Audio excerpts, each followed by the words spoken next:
Ya, Pak Faizal, seperti apa sih pandangan MDI sejauh ini sebagai modal Ventura melihat urgensi dan juga potensi pengembangan digitalisasi di sektor logistik ini? Oke, baik. Jadi MDA melihat bahwa digitalisasi di sektor logistik ini menjadi sangat penting ya, karena ada beberapa alasan. Alasan pertama, kita melihat ada mahalnya biaya logistik di Indonesia. Kita tahu logistik spending per GDP di Indonesia itu mencapai angka 24%. Angka ini lumayan tinggi jika dibandingkan dengan rata-rata peer countries kita, hanya di angka 10%. Malaysia itu cuma 13%, Singapura itu cuma 8%. Artinya perlu ada inisiatif-inisiatif yang perlu dilakukan untuk mengurangi biaya ini. Salah satunya itu melalui integrasi bisnis yang didukung oleh teknologi. Lalu kita melihat masalah yang kedua, itu adanya utilisasi aset dan infrastruktur logistik yang masih belum maksimal juga. Jadi masih ada banyak truk-truk yang nganggur atau misalnya warehouse yang sebenarnya belum terpakai secara maksimal. Hal ini sebenarnya bisa dipecahkan dengan digitalisasi. Sebagai contoh, melalui sebuah teknologi platform marketplace di mana bisa mematch antara demand dan juga supply.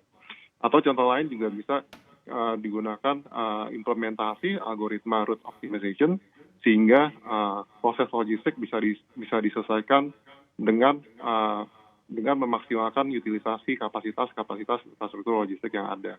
Lalu ketiga, kita melihat demand untuk logistik ini semakin lama semakin tumbuh lumayan signifikan nih. Jadi contohnya pada saat pandemi, demand untuk logistik di sektor e-commerce itu semakin meningkat drastis. Hasilnya semakin banyak demand untuk warehousing dan juga fulfillment business. Dan untuk ini tentunya perusahaan-perusahaan logistik tidak bisa terus mengandalkan proses yang masih manual. Untuk itu diperlukan digitalisasi untuk menambah efisiensi dan juga mengurangi human error.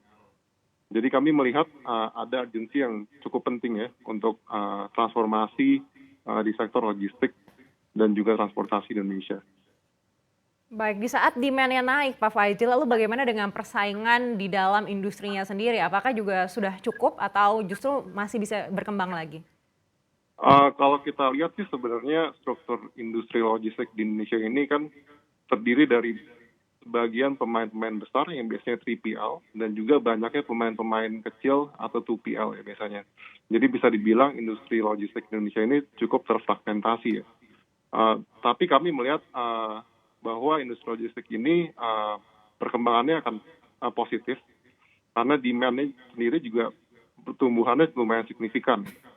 Dan yang kami lihat lagi, tren yang bagus lagi adalah persaingan ini menghasilkan suatu inovasi atau terobosan-terobosan baru. Kalau kita lihat sekarang, startup-startup yang bergerak di bidang logistik sudah mulai menawarkan solusi-solusi logistik berbasis teknologi, jadi tech-enabled logistik. Lalu di lain sisi, kita lihat pemain-pemain yang sudah well established, pemain-pemain lama, mereka sudah mulai melakukan transformasi digital. Tujuannya adalah untuk memberikan solusi-solusi logistik yang lebih efisien, yang lebih cost optimized, dan juga lebih affordable di kalangan consumer. Jadi dan yang ketiga, kami juga melihat bahwanya ada potensial kolaborasi ya antara startup dan juga pemain-pemain yang sudah established. Karena kalau kita lihat startup kan sebenarnya kapabilitas digitalnya sudah baik. Namun kalau kita bandingkan dengan pemain sudah well established, mereka sebenarnya punya network yang lumayan luas gitu. Namun mungkin beberapa masih kesulitan untuk mentransformasi dari yang tadinya manual ke digital. Jadi mungkin ada area kolaborasi yang bisa dieksplor oleh startup dan juga pemain-pemain yang sudah well established. Baik, sebenarnya kalau dari MDI Ventures melihat seperti apa sih strategi yang seharusnya dilakukan para startup ini juga mungkin untuk bisa mengembangkan lagi sektor logistik? Baik. Kalau untuk startup sendiri, sebenarnya kan kalau kita lihat dari demand side ya, demand kan sangat dynamic ya, bisa naik turun atau bahkan berubah sangat signifikan.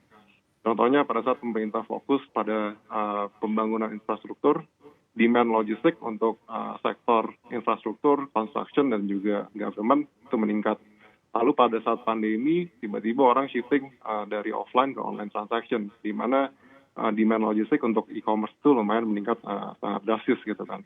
Jadi di sini mindset startup itu harus lebih ke demand driven ya. Artinya mereka harus menyesuaikan infrastruktur apa saja yang harus mereka perlukan untuk men-serve demand yang lagi tinggi gitu. Lalu kedua, mereka harus bisa agile dan juga fleksibel untuk menavigate demand yang berubah-ubah terus. Salah satu caranya yaitu dengan menggunakan bisnis model yang asset light. Jadi dengan bisnis model yang asset light, mereka seharusnya bisa navigate demand-nya lebih secara fleksibel lagi, ketimbang kalau misalnya mereka memiliki fixed asset atau capex yang besar gitu. Kalau misalnya mereka memiliki aset yang besar, fixed asset yang besar pula, maka biasanya akan sedikit susah bagi mereka untuk menaikkan dan menurunkan kapasitas mereka.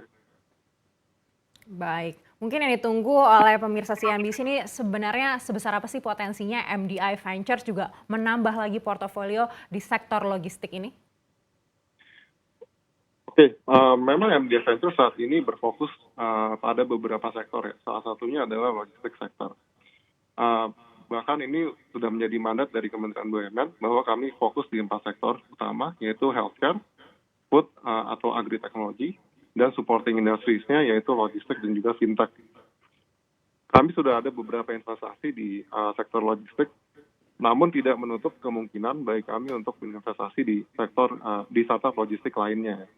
Karena masih banyak startup lainnya yang masih baru dan perlu modal gitu. Lalu mungkin kalau dilihat dari portfolio yang MDI miliki, kami masih mencoba untuk explore startup yang bergerak di bidang cross border logistik. Mungkin itu ada salah satu subsektor yang belum kami miliki saat ini. Baik, ada rencana untuk mengintegrasikan bisnis antar portfolio MDI Venture kah ini, begitu termasuk mungkin yang bergerak di sektor logistik? Kalau untuk integrasi antara portfolio kami itu tentunya ada ya, karena itu sebenarnya menjadi salah satu cara kami untuk meng-create value bagi startup kami, bagi startup yang ada di bawah portfolio MDI. Namun tidak hanya di situ saja, mungkin integrasinya tidak hanya antar startup di bawah portfolio kami, tapi kami juga mencoba membawa sinergi value atau collaboration opportunities antara startup di bawah MDI bersama dengan Telkom Group, atau bahkan sekarang kami bisa reach out ke ekosistem BUMN gitu.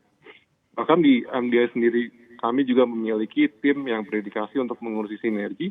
Jadi yang bagian implementasi dan juga perencanaan sinergi itu bisa dilakukan oleh tim sinergi kami sendiri.